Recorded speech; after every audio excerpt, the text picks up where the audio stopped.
Print and scan with the HP app using Wi-Fi Direct. Wi-Fi Direct is a print option that does not require an internet connection to send print or scan jobs wirelessly to the printer. To print using Wi-Fi Direct, power on your printer.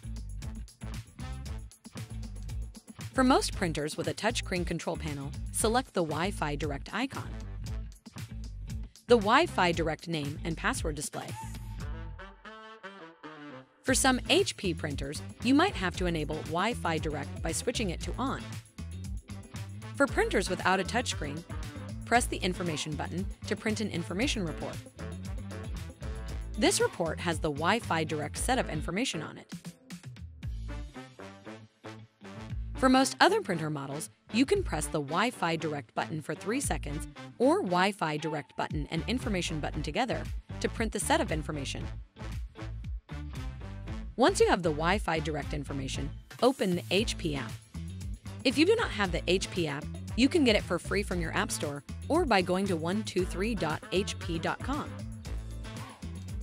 Select the network icon to see the available Wi-Fi networks. Select your printer's Wi-Fi Direct name from the list. If prompted, enter the Wi-Fi Direct password. Select Join. From the HP app home screen, select the option to add a device. Then select Choose an available printer. The HP app begins searching for nearby printers. Once the printer is found, select Add Printer. Your device connects to the printer and adds the printer to the HP app. Select your printer to open the menu. From the HP app menu, select either Scan or one of the print options, and then follow the remaining prompts to send the print or scan job.